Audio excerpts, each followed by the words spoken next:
Hey, and welcome back to the Creating Happiness podcast. I'm so excited to have you here again. And if you're new, I'm also very excited to welcome you here. I feel like I need to start introducing myself in these episodes in case anybody new does turn up and go, oh, who am I listening to? What's this girl's name? I'm Anya Simister, and this is a place you can come to learn about how to take control of your own life and how to create more happiness in your life across as many topics and life areas as I can find books and podcasts on, as well as listen to me talk about my own life experiences and what I've learned from them at the wee age of 23. I think I probably say this a lot, but I'm genuinely really excited for today's episode because hopefully it's going to be a really impactful one. I personally really like a podcast episode if it gives me implementable action steps that I can take away and start practicing to immediately feel better and different in my own life. And this is what I've tried to include in the episode today. So with that said, today we're going to be talking about how to hack your happy hormones and live like a caveman again, which is an episode that I've had on my list to record since before I launched episode 1. But it got shot up to the top of my list in terms of priorities to film because I just finished reading this excellent book, The Dose Effect. I genuinely love this book so much. I think it is almost definitely within my top 3, perhaps even the best self-help book that I think I've read personally. And there are so many reasons for that. I think firstly, it is just a really well written and accessible book. I think practically anybody who can read will be able to dive straight into this and take something of use out of it. So if you've ever been curious about self-help or self-development or improvement as a genre, I would highly recommend this as a first book to try. Secondly, it is full of implementable lifestyle changes and challenges to help you implement those changes by starting small and building your way up, as well as so many other tips on how to set yourself up for success. Thirdly, I do think it sets itself apart from a lot of self-improvement and wellness and self-help books that I've read, in the sense that I would say that this is a book on how to improve your mental health, but the approach it takes to mental health is very opposite to the whole idea that your happiness is something that you look after solely in your own brain and through monitoring and taking charge of your thoughts and mindset alone. Like, this is essentially a book on how to be physically and hormonally healthy, which teaches you as you go that your physical health has such a big knock-on effect to your mental health and happiness. And so therefore, if you want to become a happier person, you can actually start by trying to become a physically healthier one.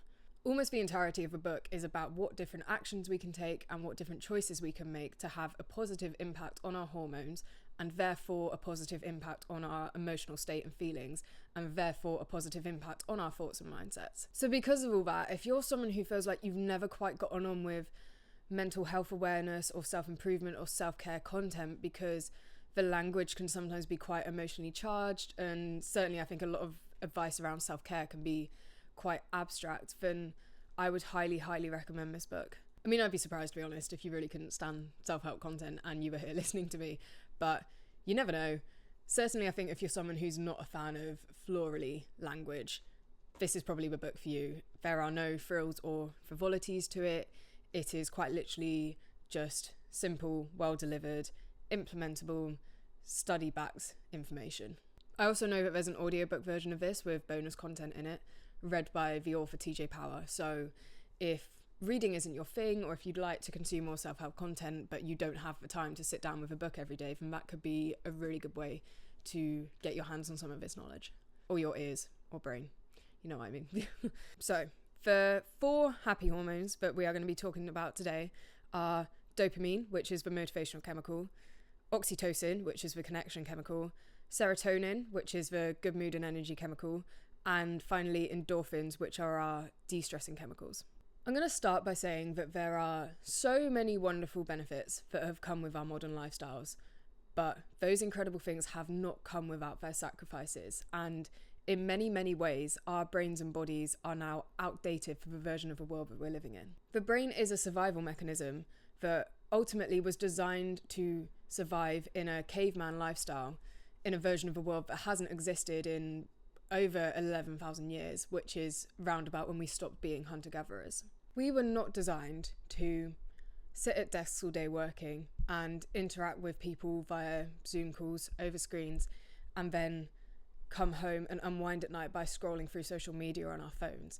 And these modern lifestyle habits that are so common amongst so many of us can have a really detrimental effect on our physical and mental health if we don't educate ourselves on the negative impact that they're having on the production of our happy hormones. But the great news is that there are so many things we can do to replicate aspects of our caveman lifestyles that stimulated the release of these happy hormones, while still enjoying the many positive benefits of modern living. And the more you become aware of the positive impact on your health that these actions are having, the more you'll want to engage in them, the easier it will feel to make healthy choices, and the better you will feel about this new positive healthy lifestyle. About halfway through the book, TJ writes a little paragraph that, to summarize it, basically says, human beings are a very simple species with simple requirements to function at our best. And I feel like that kind of just encompasses the whole message of the book, which is that actually just learning what your brain and body want and giving it to them through small, simple daily activities will have a monumental impact on your mental health and happiness. Sometimes it really is just for simple things or a case of going back to the basics that is going to have the biggest positive impact on us. So let's start by talking about dopamine, the motivational chemical. Dopamine is what makes us feel motivated and driven to work hard in the pursuit of our goals. It gives us a mood boost when we engage in hard work, and it makes hard work feel good. So in order to stimulate the release of it, we need to be engaging in hard work or effort of some kind, preferably in the form of a task that involves some sort of progression towards a goal. So say when you spend a couple of hours working on cleaning your bedroom or your flat or your house, and the longer you go on, the more satisfied and accomplished you feel, that is because you have been working towards a goal, and so your brain has been rewarding you with dopamine. If we can increase the amount of dopamine that our brains are releasing on the daily without spiking our dopamine levels, which I'll go into, we will experience increased motivation and therefore find it easier to make positive lifestyle choices and pursue our goals. The first key concept to understand when trying to understand dopamine is the pleasure-pain balance, which is a concept that comes from a book, Dopamine Nation, and explains how our brains respond to different activities. Imagine a kid's playground seesaw in your brain, which when tipped to one side causes a pain response, and when tipped to the other side causes a pleasure response.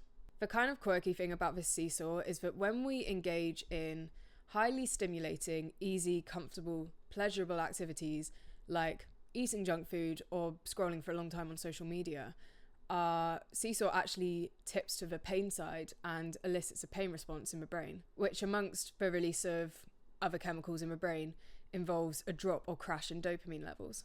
Whereas when we engage in activities that are difficult and uncomfortable, but ultimately will help us to survive and thrive, like hard work or exercise or anything that requires effort of any kind as opposed to simply instant gratification, the seesaw gets tipped to the pleasure side and elicits a natural pleasure response in the brain, which is the release of dopamine, which encourages us to keep engaging in those activities that are helpful towards our survival. So this helps to explain how dopamine was designed to encourage us to engage in behaviours that would have been integral to our survival as cavemen, but wouldn't necessarily have been that fun or pleasurable within themselves, like spending hours hunting for food or shelter in terrible weather. Anybody who's ever had the pleasure or displeasure, based on your personality, of training a puppy will know that it's pretty bloody difficult to get them to do anything without positive reinforcement, which usually involves a treat or reward or food of some kind. They sit or spin or walk to heel or whatever it is, and when they do it correctly, they are rewarded with the treat.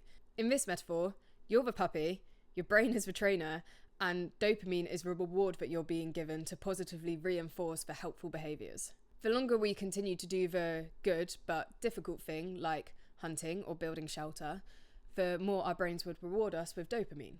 Then when we successfully killed our prey or built the shelter, we'd get a big boost of dopamine in our brains to, again, positively reinforce the behaviour and encourage us to engage in it again tomorrow, which would then increase our chances of survival. So dopamine was this incredible mood-boosting gift to us from our bodies to help us sustain happy and healthy lifestyles until human beings discovered or invented ways to stimulate the release of dopamine without any actual hard work or effort of any kind through things like alcohol, drugs, cigarettes, online shopping, gambling, porn, junk food, so highly processed foods or foods high in sugar, and probably the one most relevant to most of you listening, I would have guessed, social media scrolling. The big problem with these quick dopamine activities is that they immediately spike your dopamine levels, which is essentially like dropping an elephant on the pain side of the pleasure-pain seesaw. And then subsequently, this makes your dopamine levels drop as far below your baseline as the pleasurable activity made it spike above them, which is what causes this crash in mood. So this explains why you can feel really low or even depressive symptoms after spending a long time engaging in binge eating junk food or binge drinking or binge scrolling social media, any of these highly dopaminergic activities. This is a really great time to note that if you've come across terms like quick or fake dopamine, those are both referring to spikes in your dopamine levels. We don't ingest dopamine, it's not in the products we're consuming, it is a chemical that is released in our brains, and we don't have good quality and bad quality dopamine in us. It's not like branded or unbranded chocolate. There are activities that cause a slow release of dopamine in our brains and activities that cause a spike in our dopamine levels. So if you're used to hearing people talk about or reading about dopamine hits or quick or fake or cheap dopamine, all of those terms are referring to spikes and crashes in our dopamine levels as opposed to real dopamine, which refers to the slow release of dopamine in our brains. I thought that was worth mentioning because I think so much of the time people share really useful knowledge in podcasts and books and lectures and whatever have you. But when so many different people are using slightly different terms, it can become somewhat confusing or misleading. So that is what all of those different terms are referring to. Aside from the immediate negative effect on our mood and motivation levels, the other dangerous side effect of engaging in these highly dopaminergic activities is that repeatedly spiking and crashing out your dopamine levels has the same effect on your dopamine system as continuously revving a car engine does. Eventually you burn up the engine, or in this case your dopamine system, meaning that the spikes you get from the same activities will be shorter lived and weaker. So less dopamine will be released in the brain, but the after response will become longer and stronger, meaning that your dopamine levels will sink lower than they used to from the same activities, and the dip in levels will last for longer. If you are consistently engaging in any of these quick dopaminergic activities, which if you are someone who is scrolling TikTok or Instagram reels on the daily and or binge eating ultra processed or sugary foods and alcohol on the regular, the chances are your dopamine levels are consistently very low. I forgot to mention earlier, but I've got a lot of lists written down for this episode, so if you see me staring in this direction for a prolonged period of time, I'm reading something off my laptop. So when you first start to experience low dopamine levels, at first you'll feel unmotivated and lethargic, more easily distracted, and a tendency or desire towards procrastination. But if you start moving into burning out the car engine on consecutive days territory, that is when you will start to feel a low mood or even depressed. There are a really sad / kind of scary couple of pages of this in Dopamine Nation, which I actually read because it is referenced in the dose effect and I wanted to get a better understanding of how dopamine works. It talks about a study that a neuroscientist did on a group of people who were addicted to a variety of high dopamine inducing drugs who were at this point 2 weeks clean. They took brain images of these people as well as brain images of healthy controls and saw that in the healthy controls, the individuals were able to display that their brains were releasing dopamine, whereas when the people who were struggling with addiction took part in the same activities, the brain images showed that there was little to no release of dopamine whatsoever. So the same activities were bringing them basically no internal reward or pleasure. If you think about how many people in today's society would casually refer to themselves as addicted to their phones, suddenly that study becomes a lot more relevant to all of us. TJ writes in the book about how Andrew Huberman, who, for anybody who doesn't know, is a really famous neuroscientist, he has his own podcast called the Huberman Lab, describes addiction as the progressive narrowing of things that bring you pleasure. And then TJ suggests flipping the phrase to say a good life is the progressive expansion of things that bring you pleasure. Basically, the more you can limit your engagement in highly dopaminergic activities, the more enjoyment you'll be able to get from things like reading and cleaning and exercising and working hard on something that means something to you, because they'll stimulate more of a natural rise of dopamine in your brain. If you're someone who knows that reading before bed instead of scrolling on TikTok until 2 in the morning, or getting up to work out before work, or starting studying or work on your passion project before the sun sets so that you can get some decent hours in before you should really be going to bed, if you know that all of those things would benefit you and make you a happier, healthier, more successful person, but you just can't for the life of you bring yourself to do them because frankly they're too bloody unenjoyable, imagine how life-changing it would be to actually enjoy waking up to work out before work, or to enjoy picking up a book before bed, or to enjoy settling down to work on your passion project. Learning to regulate your own dopamine levels through your lifestyle choices is a surefire way to start moving towards feeling this way and actually enjoying all of those activities. One of the other things that I loved most about the Dose Effect book is that TJ talks consistently about how we are living in a world that is consistently and aggressively pushing you towards engaging in these highly dopaminergic activities. Our phones and social media are quite literally designed to open the dopamine floodgates as wide as possible to keep us engaging in them for as long as possible. Most of the food that is on the shelves in our supermarket is literally manufactured to be highly addictive. The people making these products and running these gambling and shopping websites are designing them to keep you engaging for as long as possible and to get you to spend as much of your money as they possibly can.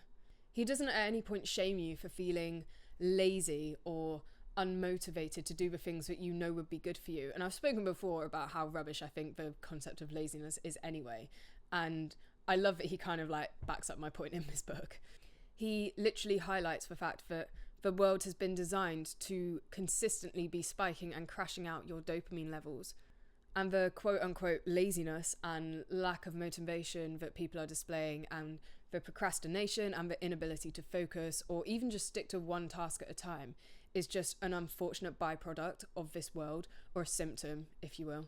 And then he gives us really, really simple ways to reclaim some of our power back and establish healthy dopamine levels again, so that we can experience better focus and feel more empowered to stop procrastinating and feel more motivated again, to be more productive and work towards the things that are going to make us happy. So let's talk about some of the activities that we can engage in to increase our capacity to experience high and stable dopamine levels. We've already established that anything that requires hard work or progression towards a goal is going to cause a natural increase in our dopamine levels. So any type of hard work towards a goal or finishing a project or studying or revision, depending on what life stage you're at, is going to be beneficial for your dopamine levels. So of course, the first obvious dopaminergic activity is going to be focused or deep work. I actually wrote down one of my favourite quotes from a book, and it goes, "We believe our aim in life is to accomplish our goals, but the best feeling actually comes from pursuing them," which summarises this whole notion. Again, I've already mentioned cleaning and tidying as a way to increase our dopamine levels because you are working towards a goal, which is a clean or tidy house.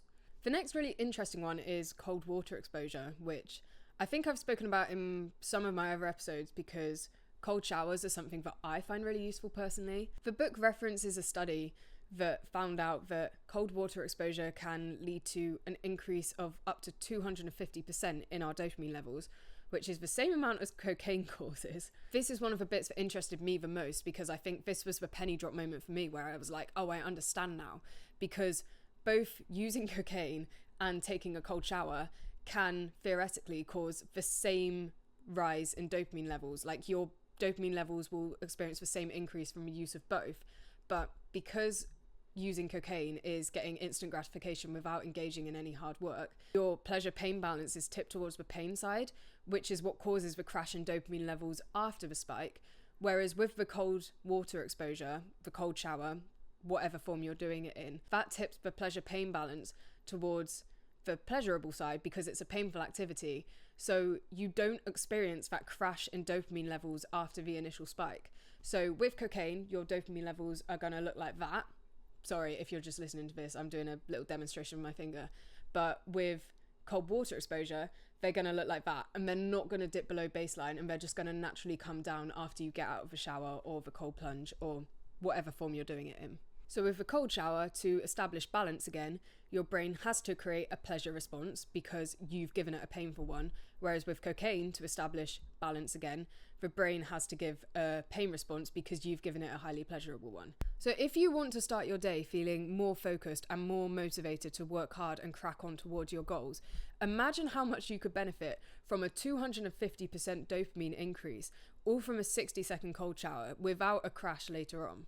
Or if you want to work your way up to cold showers, you can literally just splash your face with cold water or do an ice bath, face dunk, like literally just get a bowl of cold water, put some ice cubes in it and dunk your face in. I think TJ suggests for 3 rounds of 10 seconds. All of those activities will also slightly increase your dopamine levels, if not to the extent that a full body 60-second cold shower will. And if you don't wear makeup, you can do that throughout the day to get an extra little jolt of focus. But if you are going to opt for the cold shower, it's important to do it at the end of your shower and not at the start, because that period of time where you turn the cold shower off and your body is slowly readjusting and coming back to a normal temperature, that slow increase is also contributing to your building dopamine levels. So if you turn the water temperature straight back onto hot after you've done it, you're not going to get as big a benefit from it. The only caveat with this worth mentioning is that cold showers are not recommended for anybody experiencing any type of high stress or anxiety or recovering from any sort of bug or illness. So if you are extremely stressed or you're feeling snotty or you have ouchy sinuses, probably best leave off this one for a minute. The next tip is less of an activity and more of a strategy to help you maintain healthy dopamine levels. But TJ suggests engaging in this thing called social media moments. So he picks 3 times throughout the day that he is allowed to scroll on social media guilt-free. And outside of those 3 times, which for him are 10 a.m, 3 p.m, and 8 p.m, he does not open those apps, which helps him solve the problem of picking up his phone and going straight to Instagram or TikTok in any moment of boredom, which contributes to a consistently burnt out dopamine system. This is something that I've personally implemented and that I absolutely love because it has had a hugely positive impact on my mood and focus and motivation levels. You can tailor this to your life in whatever way you want. I don't work consistent hours or even consistent days of a week, so I have slightly different routines on days where I start my shift between 6:30 and 7:30 in the morning and days where I start between 9 and 11 in the morning, and I have a whole different routine where for days that I'm not working. But whether I'm working or not, I stick to 3 moments in a day. It's not always at the same time. Sometimes it's after I've done certain activities. So for instance, I don't let myself have my evening social media moment until I've done my dinner time routine, which for me is eating dinner, spending about 20 minutes tidying up the flat or doing a flat reset or closing shift, if you've heard people call it that on social media.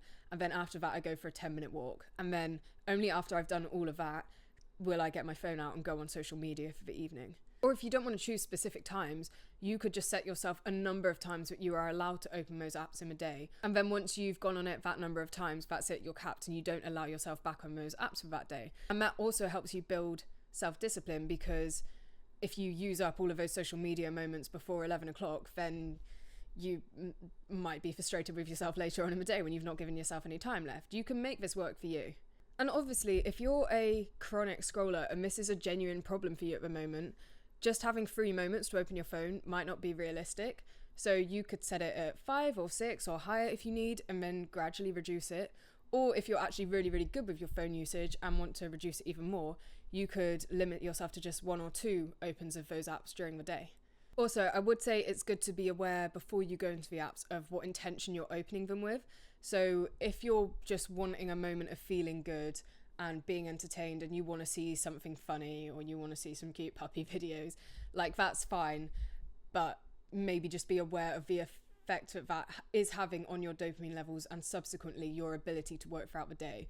Whereas if you're opening social media to scroll through posts really slowly and you're reading things that you are getting genuinely helpful information from, and it's a slow process, you're actually gaining something from it, then I don't think it's as much of a problem if you're opening a bit more, as long as you're not going to open it in times of boredom and it is an intentional act of I'm opening social media now to gain something from it, be that education or to see something thought-provoking I think intention is a really important thing to be aware of. So tailor this to your individual needs, give it a try, and see what effect it has on your focus, motivation, work ethic, and mood. But the huge takeaway that I want you to remember from this is that if you get out your phone in any moment of boredom, you are going to significantly reduce the pleasure that you are able to get out of any of your chores, like cleaning or exercising or hard work. They're going to feel more boring and less enjoyable.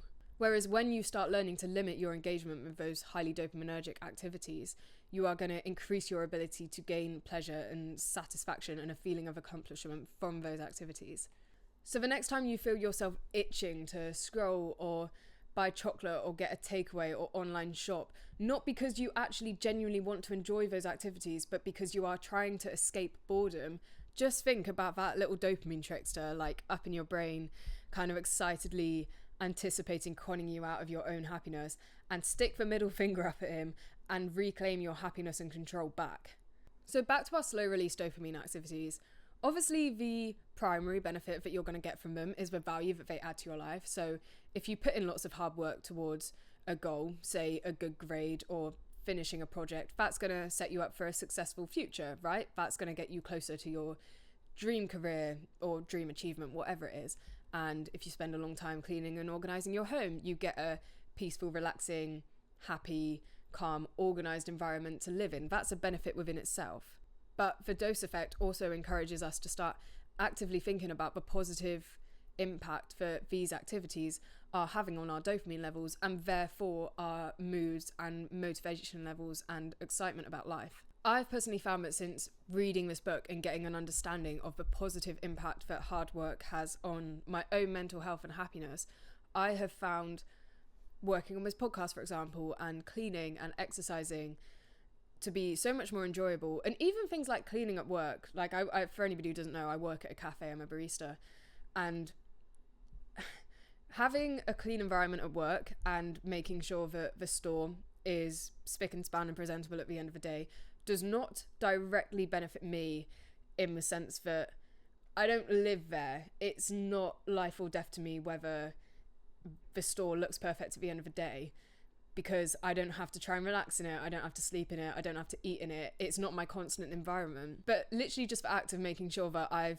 if it's my job at the end of the day to clean the floor, I've done a good job, I've ticked off my to-do list, I've done my dishes properly, I've cleaned the dishwasher properly. Even just knowing that that has a positive impact on my dopamine levels because I'm putting in effort towards a goal, which is a clean and presentable store at the end of the day, that makes me enjoy it more.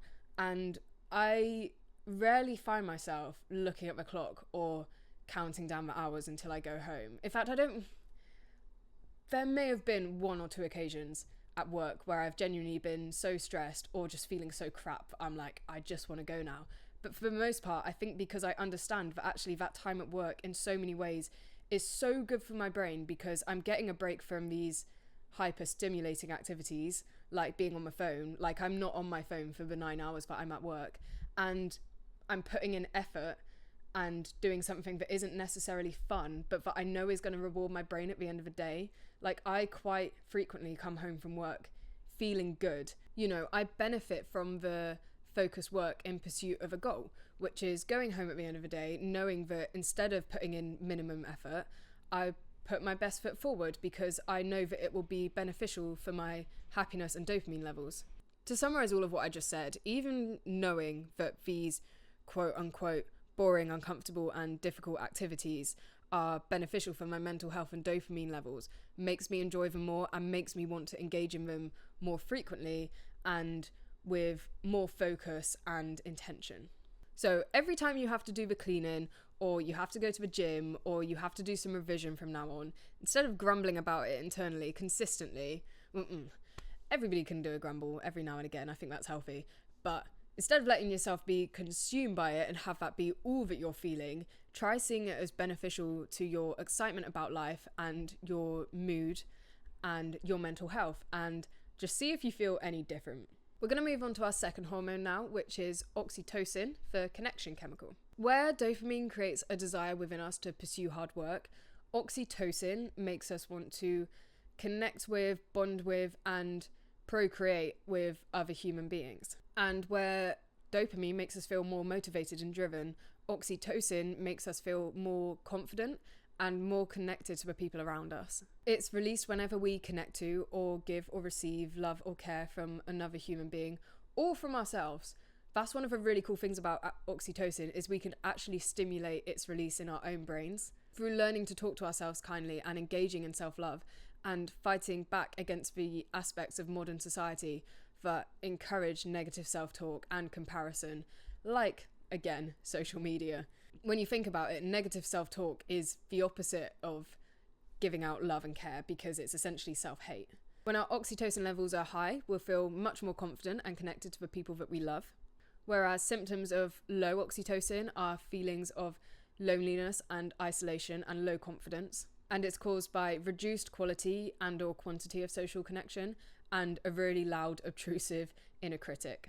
Modern life has drastically reduced the amount of oxytocin that our brains are releasing on the daily, because many of us aren't working with teams in person all day anymore. We are, again, sat at our desks in front of computer screens, connecting with people through Zoom calls, and then we're coming home and scrolling on our phones with the TV on, instead of connecting around a fire with the rest of our tribe like we were 11,000 years ago, or even just having a phone-free dinner at the family dinner table, talking to each other about our days like we were 30 years back. On top of that, we might be scrolling through social media content that is making us feel bad about ourselves and feeling like we're lacking and that we're not enough because our appearances or wardrobes or finances or houses or relationships aren't up to scratch, all of which is just feeding our inner critic and handing them a megaphone. But luckily, just like with dopamine, there are loads of things that we can do to increase our brain's release of oxytocin and overcome the pitfalls of this modern lifestyle. The first one is doing things for other people. In our caveman days, it was integral to our survival that we had a deep drive to help each other thrive and look after the others in our tribe. We had to help and contribute to our tribes, whether that was through hunting or looking for shelter or looking after the children, and our brains still reward us for doing things for other people with a release in oxytocin, which is what gives you that kind of warm, fuzzy feeling when you do something really nice for somebody else. I actually love the fact that our brains are designed to make us feel good and happy when we do something to contribute to somebody else's happiness as well. And I love that this doesn't have to be as big of a commitment as you might think it has to be as well. Like, even things like smiling at people that you walk past, or saying hi or how are you to your bus driver or barista that you're getting your coffee from, if they have time. Those little interactions and human connections will cause a boost in your oxytocin levels as well. And not only does it lead to an oxytocin increase for you, but making small talk with a barista also leads to an oxytocin boost for them, if it's a genuine, thoughtful interaction. This is really, really easy stuff that will have a huge impact on you and the people you're interacting with. The next way is through physical touch. This can be with people or pets, which is really cool. If you can start giving people hugs that last between 3 and 5 seconds, you're onto a winner for this category. Just start upping the amount of physical contact you are having in your relationships. Start taking advantage of any opportunity you get to hug your loved ones.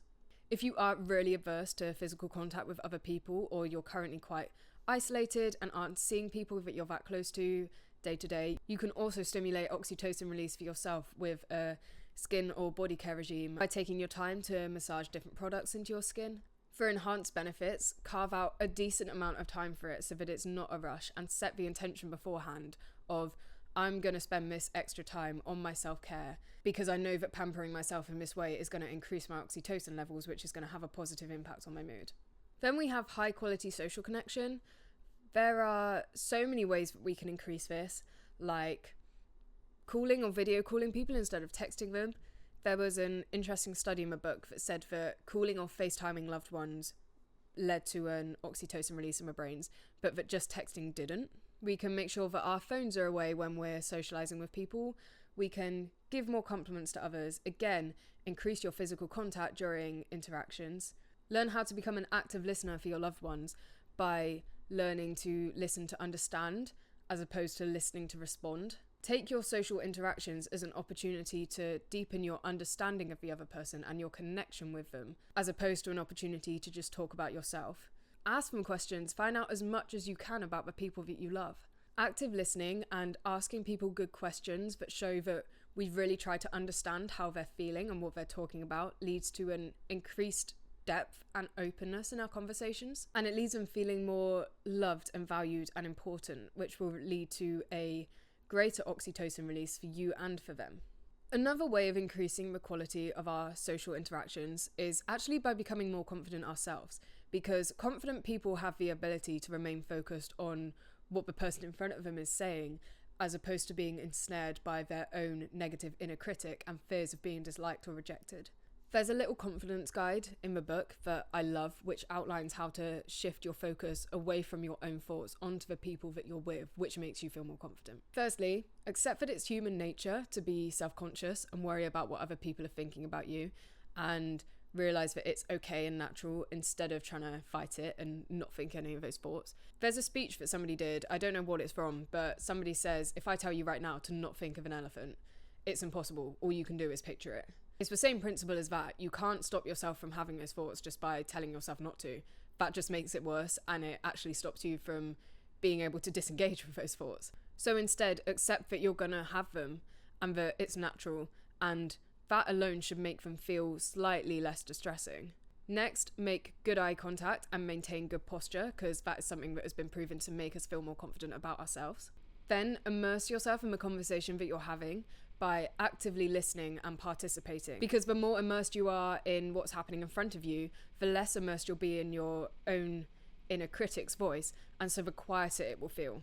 Learning to talk to ourselves positively and with love also massively helps our oxytocin levels. There are so many ways in which we can change the way we talk to ourselves for the better. For example, through identifying and celebrating even our smallest achievements.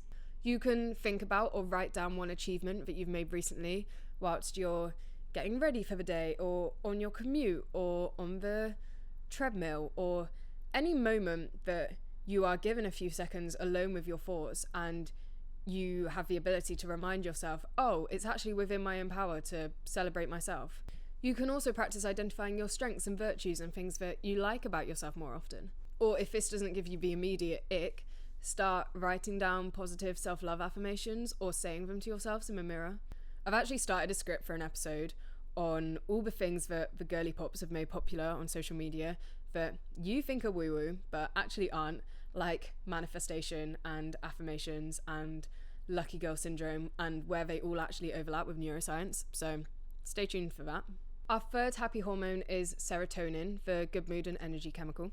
This chemical rewards us for engaging in healthy behaviours with a mood and energy boost. One of the really interesting points made in this book that I referred to at the start is that the term mental health can be somewhat misconstrued to mean that if we are struggling mentally, it is as a result of things that are happening in our thoughts and brains alone. Whereas actually our brains and bodies are so interconnected that a lot of the time problems that are occurring in our minds and thoughts are actually exacerbated by or directly caused by problems or unhappiness in our bodies. This is maybe most easily demonstratable when talking about serotonin, because unlike the other three happy hormones, which are almost entirely made in your brain, 90 to 95% of your serotonin is actually made in your gut. So optimizing your gut health will have the knock-on effect of optimizing the amount of serotonin that you can produce, and therefore another knock-on effect of optimizing your mood. When your serotonin levels are low, you might feel low, anxious, and or lacking in energy,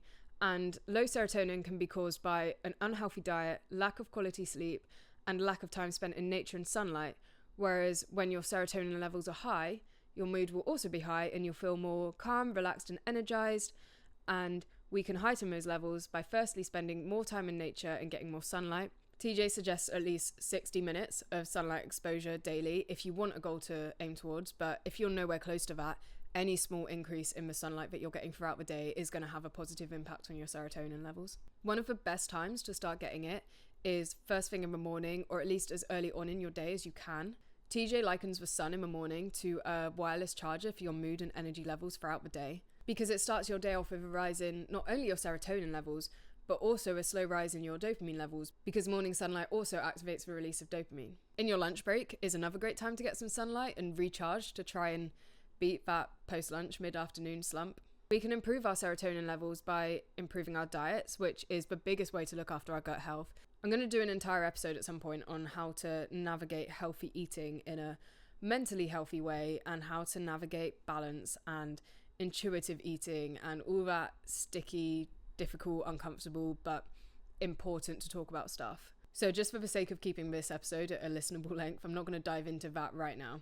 Breathwork also increases your serotonin levels.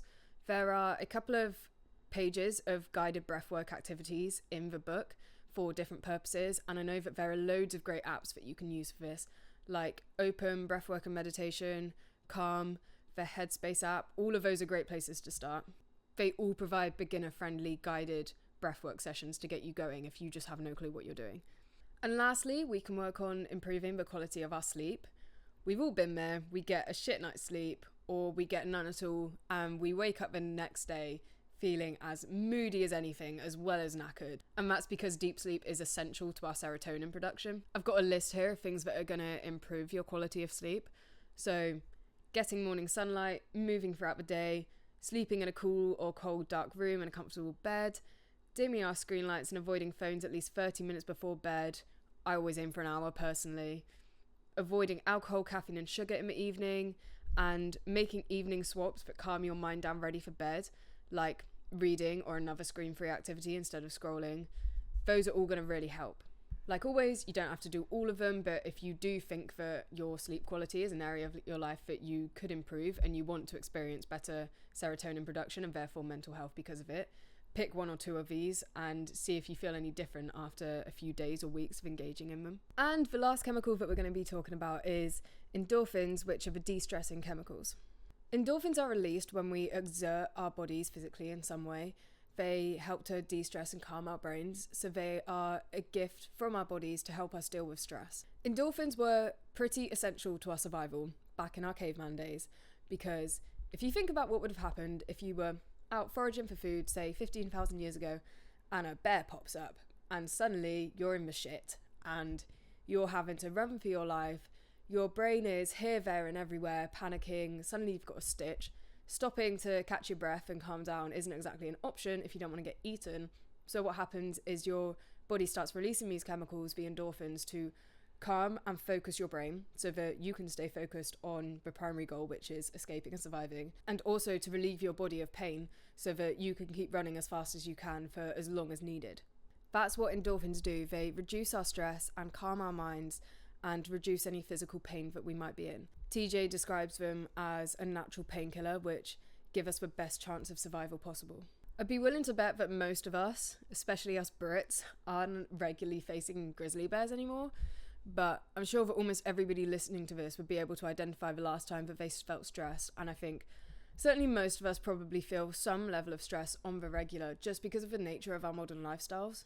A great way to start responding to these moments is to start asking yourself, how can I stimulate endorphin release right now? First off, let's talk symptoms and causes. So low endorphin levels are going to show up looking like feeling regularly stressed and or frustrated and angry, whereas when your endorphin levels are high, you're going to experience more optimism and positivity and feel more at ease and calm and relaxed. You'll also experience an increased capacity to deal with stress when it does crop up in your day-to-day life. And if your endorphin levels are low, the likely causes are going to be lack of exercise, a largely sedentary lifestyle, so one that involves minimal walking and a lot of time spent sitting or lying down, a lack of laughter, we'll go into that one, and chronic stress. I feel like the chronic stress one needs a bit of explanation because you might be thinking, well, how can stress be a cause and symptom of low endorphins? There are studies referenced in the book that show that repeated activation of cortisol in the body, which is your stress hormone, reduces the efficiency of your endorphins, which causes a downward spiral where the more stressed you get,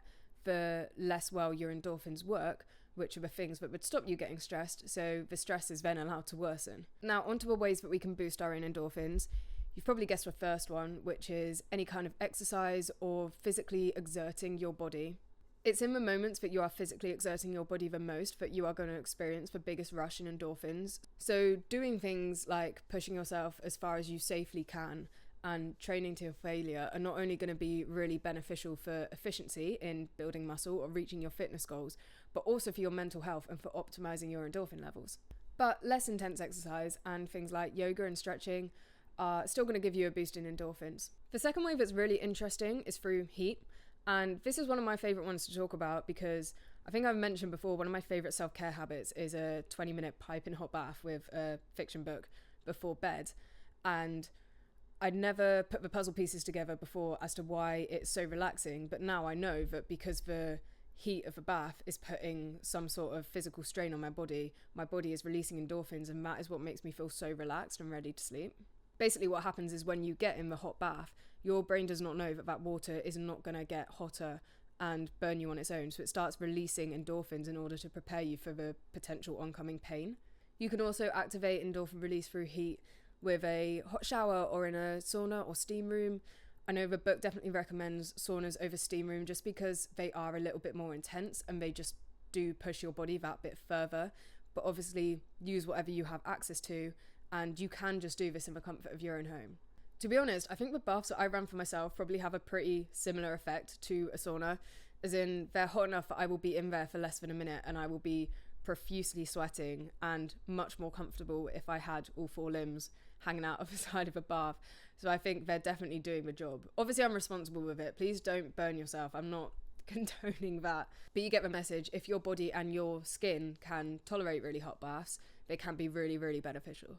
Some more ways that you can stimulate the release of endorphins in your body are through singing and laughing and dancing. When you think about it, I guess it makes sense. Like, you know, when you go clubbing and you are screaming, shouting, singing from the top of your lungs and you feel like you go home with half a voice that you popped into the club with, that's a prime example of physical exertion. So that will inevitably give you a really big endorphin boost, which maybe has something to do with why you feel really good after a night out. So you heard it here first. Clubbing's good for you as long as you're singing as loudly as you can. One of the challenges in my book is actually starting to sing for 5 minutes a day, which I think could be a really fun health and wellness goal to work towards. Like, getting physically and mentally healthier doesn't always have to look like eating more vegetables and exercising and running and drinking less and partying less and all that stuff that can sound boring and restrictive and joyless if it's not the kind of lifestyle that you're accustomed to. It can just be something really cute and fun and whimsical, like singing for 5 minutes in the shower every day. I feel like that was very girly pop coded of me to say. If there are any extremely macho hetero blokes listening to this, I apologise profusely, but my point still stands. Singing in the shower is good for you. Please try it. It's easy, it's fun, and it is legitimately scientifically good for you and your mental health and your physical health because TJ said so. And finally, laughter. So you know when you are bent over double laughing from something, or you're wheezing, or you're crying, or you feel like you can't breathe, or your face hurts from laughing so much and you just feel like pure euphoria. That is your endorphins talking. That is why people say that laughing is literally stress medicine. And that brings us to the end of today's episode. I really, really hope that you were able to gain something of value from this. If you want to learn more, I could not recommend this book enough if I haven't said that 20 times already in the last half an hour. TJ's also gone on multiple podcasts. I have listened to the interview that he did on Jay Shetty's podcast, and he also went on the Human Nature podcast. Both of those episodes are really, really good listens. The only thing I would say is the Jay Shetty one, he does talk, well, they both talk about porn addiction for, must be like 20 minutes at the start of that episode, but I still think there's so much value in that interview and I wouldn't want anybody to be put off by that. So I'll probably link it in the bio to this episode with like timestamps of when that is, so if anybody is just like, oh, it's not completely relevant to me and I don't want to spend 20 minutes listening to that, you can just skip it. And I would definitely recommend the interview that he did on Human Nature as well. Like always, if you did enjoy this or get anything out of it, please consider liking or leaving a star rating or commenting, subscribing or following. It would really, really help with encouraging the algorithm to push this out to more people. I love you so much, and I hope you have an amazing rest of your day filled with lots of sunlight and movement and good food and activities that make you forget all about your phone. I'll speak to you very soon. Bye for now.